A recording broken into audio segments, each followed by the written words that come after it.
Hello folks, those of you who watch my channel know that I like to alternate between acoustics, classicals, the occasional electric, ukulele, sometimes other stringed instruments. But I have a lot of love for these nylon string classicals, and after setting a ton of these up,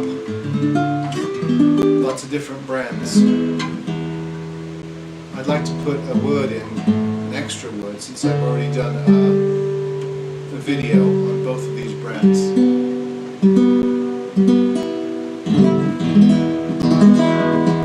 That's not coming through the mic, but that has an exquisite bass sound. And this is Cremona's entry-level S65 soloist, F65C soloist, cedar top, mahogany back and sides.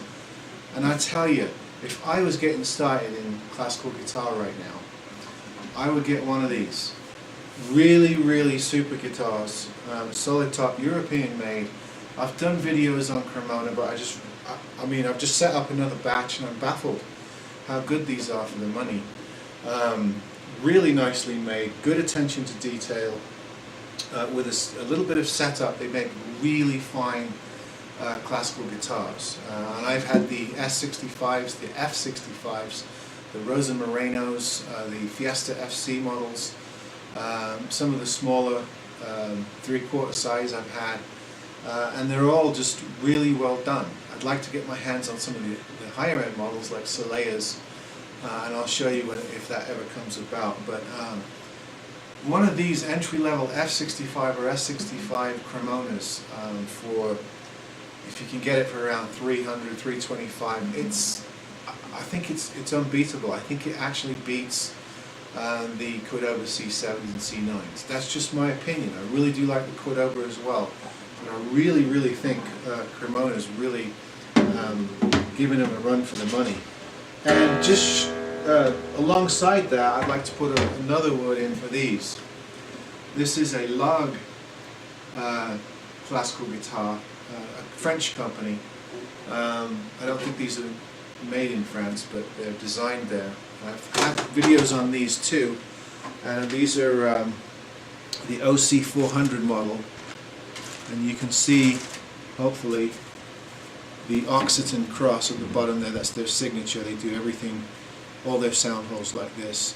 And this is top grade European spruce with rosewood back and sides, and these sound absolutely fantastic too.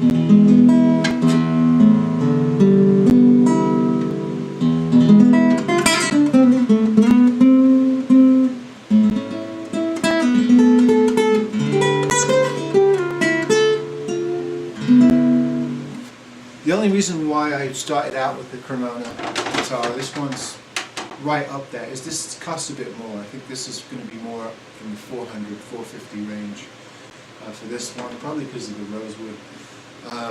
But these are really fantastic guitars as well. So I know I brought you all here with the shootout title. It's not really a shootout. I just want to put these out there and let you know that, you know, for $300 or $400 you can get a really nice handmade, solid top, exquisitely made guitar. It sounds really good, and I think both of these companies rival what's happening with Cordoba and Alhambra and some of the other classical guitar models. I study classical guitar. The makers that make guitars for some of the top players like John Williams, Segovia's guitars. There are lots of great makers out there, and some of these manufactured guitars or guitars from companies are seeking to emulate some of the finer details, or some of the details at least, of some of those classic makers, you know, like Romanillos and Hauser and some of the other great makers of the last 50 years. Some of these new guitars coming out from these brands, they're trying to emulate some of their guitar making techniques and offer it at a lower price, and I think they do a good job. Lag's one of them, Cremona's the other one, and you can't go wrong with the OC300 series, which is cedar, or the OC400 series, which is spruce. I've played both, they're both fantastic. Really nice rosewood backs, very well done. Great parts. Really love the tuners on these, the geared tuners with the brown capped keys. Very classic looking instrument, very handsome. So Cremona and Lag, I think, are really good up and coming manufacturers for classical guitar, as well as they both make acoustic guitars, but I haven't had as much experience on those. But for the cut above, I mean, this is her Andrea Hermosa guitar that you can get for about $160, $150, and those are great solid cedar top guitars. But if you want something a little bit nicer, I would go with a Lag, one of these Lag OC3 or 400s, or one of the Cremona F or S65 series guitars if you want a flamenco. The Rosa Moreno is great too. I've got one of those I'm working on. Love playing it. So I just wanted to put an extra video about those particular brands because I don't think they get the attention they deserve out there, and there are not too many videos on them either. So just trying to fill a void. Alright, see you next time.